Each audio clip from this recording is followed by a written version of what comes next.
So hello friends, welcome back to the Real Talk. और भाई आज एक और नए टॉपिक के साथ आप लोगों का भाई आ गया है। तो भाई आज का जो टॉपिक रहने वाला है यार, हमारा महाकुंभ के ऊपर टॉपिक रहने वाला है।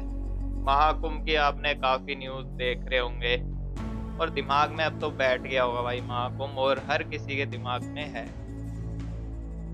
महाकुंभ का। जैसे कि स्टार्टिंग से हम देखते आ रहे हैं, हर दिन कुछ ना कुछ नई न्यूज महाकुंभ की उठती रहती है। जैसा कि सबसे पहले जो उठा था महाकुंभ का, वो यही उठा था कि भाई 144 सालों में ये आ रहा है तो सबसे स्पेशल महाकुंभ है, जिसकी वजह से लोगों का उत्साह है जो पूरा भाई हाई लेवल पे था। हर किसी को अभी भी यही है कि वहां पे भाई किसी भी तरह पहुंचे कि भाई जिंदगी में पहली बार और आखिरी बार ये महाकुंभ होने वाला है। ठीक है, लोगों की श्रद्धा है, अच्छी बात है, पहुंचना चाहिए। लेकिन आप जो जा रहे हैं, कम से कम एक बार ये देखिए कि वहाँ की अभी कंडीशन क्या है। आप लोग जा रहे हैं, अच्छी बात है, जाना चाहिए, दर्शन करके आने चाहिए। उसके बाद जो दूसरी न्यूज उठी थी वहाँ की महाकुंभ की, हर्षा जी की न्यूज उठी थी। हर्षा जी की न्यूज उठी, उसके बाद कुछ दिनों बाद लोगों ने उन्हें डिफेम करना चालू कर दिया कि भाई ये तो पहले ऐसी थी वैसी थी, बहुत कुछ बोला काफी लोगों ने। उसके बाद आ गए भाई बाबा जी, आईआईटी वाले, उनकी काफी दिनों तक न्यूज चलती रही न्यूज पे। अब उनकी भी न्यूज खत्म हुई। मतलब आए दिन किसी ना किसी चीज की वजह से महाकुंभ सुर्खियों में रह रहा है इस बार। लेकिन दूसरी तरफ अगर हम देखें तो भाई काफी दुख वाली खबरें भी वहां से आ रही हैं। जैसे कि सबसे पहले जो न्यूज आई थी, वहां पे 4 सिलेंडर जो एलपीजी सिलेंडर फटे थे उनकी, अगर ऑफिशियल साइट पे हम जाके चेक कर रहे हैं या कुछ भी कर रहे हैं तो वहां पे साफ साफ यही लिखा हुआ है कि भाई किसी को भी जान का कोई नुकसान नहीं हुआ वहां पे। लेकिन सोचने वाली बात यह है, इतनी भीड़ भड़ाके वाले इलाके में अगर 4 सिलेंडर फट रहे हैं, एलपीजी सिलेंडर, वो भी एक के बाद एक, क्या सच में किसी को कुछ नहीं हुआ होगा? चलो अच्छी बात है, हम तो यही दुआ करेंगे किसी को कुछ ना हुआ हो। और बाकी भाई ऑफिशियल जो लिस्ट डली हुई है, ऑफिशियल जो भी साइट्स हैं, उनके खिलाफ हम भी नहीं जा सकते, क्योंकि जो डाला गया होगा सही डाला गया होगा। उसके बाद न्यूज उठती है जनवरी 2025 29 तारीख की, जिसमें बताया गया कि वहां पे भगदड़ हुई और भगदड़ में काफी लोग मारे गए। अब जो ऑफिशियल साइट पे हम डाटा चेक करते हैं तो वहां पे दिखा रहा है कि कम से कम 30 लोगों ने वहां पे अपनी जान गंवाई है, 60 लोग इंजर्ड हुए हैं। ऑफिशियल साइट पे जो डली हुई है वही डाटा मैं आपको बता रहा हूँ। अगर आप चाहे गूगल पे भी जाके इन चीज़ों के बारे में चेक कर सकते हैं, कोई अलग से नहीं बता रहा हूँ। अब 30 लोग वहाँ पे जो अपनी जान गंवाई है, लोगों ने अपनी फैमिली के मेंबर खोए हैं, 60 लोग इंजर्ड बताए जा रहे हैं।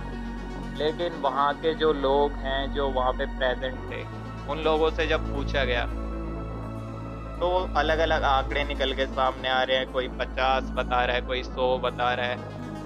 खैर हम तो जो है ऑफिशियल साइट के अकॉर्डिंग ही आपको बता सकते हैं। उसके अलावा यार ऐसे बोली हुई किसी की भी बातों पे यकीन नहीं कर सकते कि कौन सच बोल रहा है कौन झूठ बोल रहा है। खैर ये बात भी गई।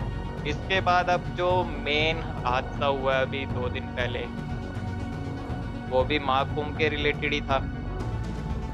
नई दिल्ली रेलवे स्टेशन की न्यूज आपने देखी होगी, वहां पे भी बताया जा रहा है कि जो ऑफिशियल साइट है कि भाई 18 लोगों ने वहां पे अपनी जान गंवाई है, जिसमें छोटे बच्चों से लेके बड़ों तक शामिल है।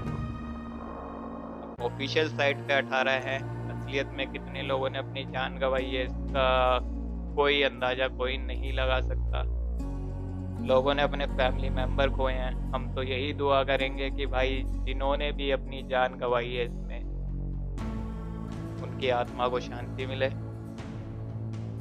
यार तो इतना सब कुछ होने के बाद भी आखिर क्यों लोग, मतलब लोग देख के अनदेखा कर रहे हैं या समझ नहीं आ रहा उन्हें? यार श्रद्धा है, ठीक है, लेकिन इस तरह से अपने जान को रिस्क में मत डालो। जिन भगवान के लिए आप वहाँ पे जा रहे हो उन्हीं भगवान ने आपको बनाया है। और एक जो माँ बाप होते हैं वो अपने बच्चों को इस तरह से कष्ट में देख के खुश नहीं होते।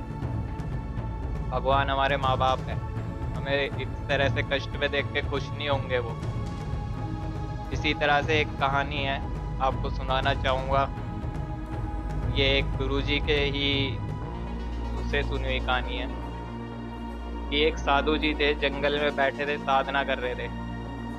अब उन्होंने किसी से सुना कि भाई गंगा जी में जाके अगर डुबकी मारते हो आपके सारे पाप धुल जाएंगे। अब साधु जी एक दिन बैठे बैठे ये चीज सोच रहे थे कि अगर गंगा जी में डुबकी मारने से सारे पाप धुल जाते हैं तो वो पाप तो गंगा जी में रह जाते होंगे, इसका मतलब तो गंगा जी मैली हो गई।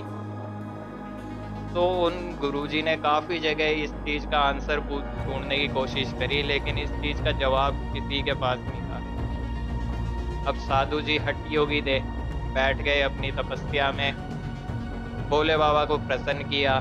भोले बाबा साक्षात उनके आगे प्रकट हुए और उन्होंने भोले बाबा से पूछा कि बाबा आपसे एक चीज पूछना चाहता हूँ मैं, कि लोग कहते हैं कि गंगा में जाने से सारे पाप उनके धुल जाते हैं, इसका मतलब सारे पाप तो गंगा ने अपने ऊपर ले लिए, तो इसका मतलब तो गंगा मैली हो गई। अब शिव जी है जो भाई हमारे भोले भंडारी, वो बोलते हैं इस चीज का तो जवाब मैं दे नहीं सकता, एक काम करते हैं गंगा के पास चलते हैं, उनसे पूछते हैं। अब गंगा जी के पास वो गए। अब गंगा जी के पास गए, गंगा जी से पूछने लगे भोले शंकर कि इनका सवाल है कि भाई अगर लोगों के पाप तुम्हारे अंदर आके धुलते हैं तो इसका मतलब तुम तो मैली हो गई। तो गंगा जी ने कहा जी मेरे पास तो जितने भी पाप धुलते हैं मैं तो आगे समंदर में उन्हें बहा देती हूँ। अब बात उठी कि भाई फिर तो समंदर मैला हो गया। तो भाई अब समंदर के पास गए ये तीनों लोग, समंदर से जाके बोले कि भाई तू पापी है। समंदर बोला मैं क्यों पापी हूँ? बोले गंगा में जो लोग पाप धोते हैं गंगा उसे तुम्हारे अंदर समाहित कर देती है, तो इसका मतलब तुम पापी हुए।